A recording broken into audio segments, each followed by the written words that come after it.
Hey Charlotte County, this is Charlotte County COPWATCH, and I'd like to thank you for all your years of support through the years. As a result, this channel has grown and allowed me an equity partnership in carmarshal.com. Please take the time to check them out. They help you buy and sell your next car, even have a negotiating tool to save you from the hassle of haggling with multiple dealers. The link is in the description below. Please click and help support and give if you can too through PayPal or Patreon. Thanks again.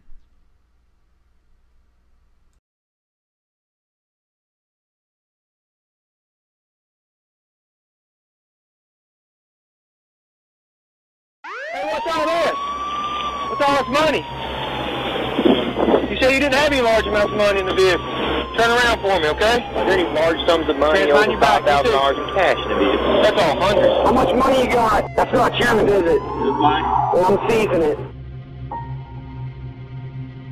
Every year, police and prosecutors across the United States take millions of dollars in cash, cars, homes, and more using a legal tool called civil forfeiture. Using civil forfeiture, law enforcement can take your property without even charging you with a crime.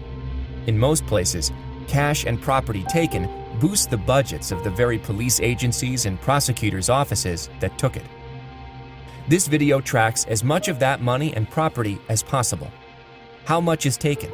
How is it taken? And where does it go after it's taken? Let's begin at the federal level. The Department of Justice's Forfeiture Fund was established in the mid-1980s to collect seized property and distribute the proceeds to federal, state, and local law enforcement. Since 2001, it has exploded, with the annual take reaching $4.5 billion in 2014. The Treasury Department takes billions more. In all, the federal government took $29 billion in cash and property in just 14 years. Most often, property is taken using civil forfeiture, not criminal. With criminal forfeiture, the government must convict you before it can take your property. But under civil forfeiture, no conviction is necessary. Just 13% of Justice Department forfeitures followed a conviction. Now let's look at another part of federal forfeiture: equitable sharing. This is a controversial program that allows local cops to seize property, turn it over to the feds, and get up to 80% of the proceeds back. Local law enforcement can use equitable sharing to bypass their own state's forfeiture laws and claim forfeiture money they couldn't otherwise get. Since 2000, the Justice Department has paid state and local law enforcement $4.7 billion out of cash and property taken through equitable sharing. Over 14 years, the annual equitable sharing take tripled. In January 2015, the Attorney General announced changes intended to curb equitable sharing, but they only targeted a small slice of the program. Let's turn to the states. How much money and property is taken under state civil forfeiture laws? It's impossible to say. Few states publish forfeiture information online. The Institute for Justice tried to get forfeiture records from every state, but many don't keep them, and others weren't usable. The best nationwide snapshot we could get for a single year was 2012. Altogether, these 26 states and the District of Columbia took roughly $254 million in cash and property. We can look at a longer time period, but only for 14 states. In 12 years, these states' combined annual forfeiture revenue more than doubled. And what does law enforcement buy with all of that forfeiture money? Unfortunately, it's hard to say. Law enforcement is even less forthcoming about its spending than it is about its seizing, although IJ obtained data for a handful of states that provide a glimpse. Across these 4 states, most forfeiture money paid for equipment and law enforcement salaries, things that benefit officers by improving working conditions or even pay. Perhaps even more troubling, a large share of spending was simply marked other, and there is no way to know what that money bought. For all that we don't know about forfeiture in the United States, we can say this for certain. civil forfeiture is a big and growing problem. It threatens basic rights to property and due process, and without serious reform, it's only going to keep growing. To learn more about civil forfeiture and how your state stacks up, check out the second edition of IJ's Policing for Profit report.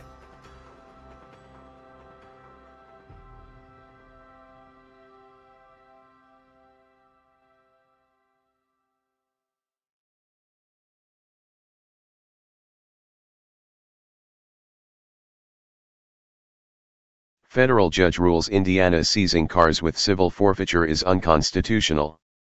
Institute for Justice. We are the national law firm for liberty. Opinions expressed by Forbes contributors are their own. Nick Sibilla, contributor. In a major win for private property rights, a federal judge ruled that Indiana can no longer seize vehicles under its controversial civil forfeiture laws, which allow police to confiscate property without filing criminal charges. Judge Jane Magna Stinson ruled that Indiana's laws were unconstitutional because they failed to provide a timely hearing for the property owner to contest the seizure. The decision comes just days after Hoosier lawmakers held a summer study committee to discuss forfeiture reform, and less than a month after U.S. Attorney General Jeff Sessions announced a new policy to expand police seizures nationwide. The case began last September when an officer with the Indianapolis Metropolitan Police Department pulled over Leroy Washington and found a small amount of cannabis. Police charged Washington with dealing marijuana and seized his car. But Washington fought back. With help from Jeff Cardella, a criminal defense attorney and law professor at Indiana University, he filed a federal class action lawsuit last November on behalf of other owners whose cars were held by law enforcement in Indianapolis. Between November 2016 and February 2017, those agencies seized at least 169 vehicles, or 11 cars per week on average. After he filed his lawsuit, Washington was able to recover his car, though he was still able to represent the class of owners. Two Indianapolis Police Department Ford Crown Victorias drive on the streets of Indianapolis, Indiana. Photographer, Tom Strickland / Bloomberg News. The lawsuit claimed that Indiana's forfeiture laws violated the car owner's right to due process, as guaranteed by the 5th and 14th Amendments. In Indiana, once property is seized, law enforcement can take up to 180 days to file a forfeiture complaint, i.e. a lawsuit to permanently confiscate the seized property. If the owner demands their car back, the deadline drops to 90 days from the date of the demand. Even worse, the property owner cannot challenge the seizure during that months-long hold period. That is because, under state law, seized property is not subject to replace even, a process that would allow the owners to regain wrongfully taken property while awaiting trial. In other words, Hoosiers would have to wait up to 6 months before they could even challenge a seizure in court. That even includes innocent, third-party owners, typically parents and spouses, who did not know or consent to their property being used in any criminal activity. As Judge Magna Stinson noted, losing one's car for months on end could cause significant hardship. During those months, if the owner has secured financing to purchase the vehicle, he is still required to make payments on that loan, lest he risk foreclosure and repossession. He is also required, of course, to make other arrangements for his transportation needs, which may include fundamental life activities such as transit to a job or school, visits to healthcare professionals, and caretaking for children or other family members. In order to prevent erroneous deprivation and to safeguard due process, property owners must be provided with some sort of mechanism through which to challenge whether continued deprivation is justifiable. As the U.S. Supreme Court noted almost 25 years ago, our precedents establish the general rule that individuals must receive notice and an opportunity to be heard before the government deprives them of property. But Indiana's forfeiture laws ban replace even and do not allow any other opportunity for interim relief, which raises grave due process concerns. According to Judge Magna Stinson, there is no judicial determination of probable cause for the seizure, which means that the only process that an individual receives prior to a forfeiture hearing is a law enforcement officer's determination that probable cause exists for an arrest. That is, by definition, a one-sided affair. Allowing for the seizure and retention of vehicles, she wrote, without providing an opportunity for an individual to challenge the pre-forfeiture deprivation is unconstitutional. Follow the Institute for Justice on Facebook and Twitter. Hey Charlotte County, this is Charlotte County COPWATCH, and I found that I had to make a change this ending on my videos, letting you know about the channel and fair use laws, you know, how we can report on other people's reporting and how it's good, how it's bad, etc. But you guys can look it up yourself. It is legal. It's in there. But like I've told you before, that I've been cut off from making money on YouTube for 4 years. It's really weird, bizarre, but they cut the money off, but they said you can keep the channel, and now YouTube makes all the money. And if you get bored, plug it into Social Blade website, and you'll see that they are making a huge amount off the site. Right now it's at 63 million views, 53,000 subscribers, almost 3 million views a month. You know, trying to wake people up, and I make nothing. In fact, I got a customer that's ex-congressman. He said if I could ever find a lawyer, sue YouTube on it. But because this is nuts, 4 hours a day, and to save America. You know, but at the same time, it's worth it. Look at what our founding fathers did. They died for this country. So, but getting back to the money part, this is why I'm redoing the video. Is my dream of everyone giving $1, and it's going to be $53,000 a year, or if they did Patreon, which you know, can be monthly. That is not working. That'd be great if it did. Nothing is perfect. And I appreciate the people that do donate, you know, what they can on PayPal. And there again, I'm letting you guys know that is not much. Is, you know, monthly is, oh my god. So anyways, yes, you cannot live on it. It's very, very, very low amount. But the dollar things, I do appreciate that. But when I first said everybody give $1, that's not working. I'm just letting you guys know it's, yeah, that dream. Everybody gives $1. 53,000 subscribers, it's not working. So yes, if you can give more than that, you know, I appreciate it. Like I said, you know, I'm in a unique situation where, you know, what we're already debt free, and I'm not rich, but with the little business that we have, I am able to do what I am able to do 45 hours a day, you know, letting you guys know what's going on. In 4 years, I've did the whole thing myself. 12,000 videos on there. I literally get emails where people are like, holy crap, I never knew it was this bad. And it is this bad, and it's getting worse every day because we have the internet, we have cell phones, we have cameras everywhere now, and it's just disgusting what's going on. And then, as you guys know too, now we got Trump, we got Jeff Sessions doing a war on drugs, and now he wants to go after the forfeiture laws again. It's just unfreaking real. So if you can give more than that dream of everybody giving $1, yeah, that old video, that's not working. They're not. They're just not. So anyways, if you can give more than that dream is not working. Hardly anybody is giving. There you go. So that's why I'm remaking the video. If you can give more than that, that would be great. And there again, like I said, the Patreon's there. There is some people on there that are starting to give, but there again, it's very, very low. And like I said, I don't want to get rich off of that. I'm going to keep doing what I'm doing because, you know, it's still so stinking corrupt. It's not even funny. My court case that I'm going to be paying out of my pocket myself with Charlotte County's coming up.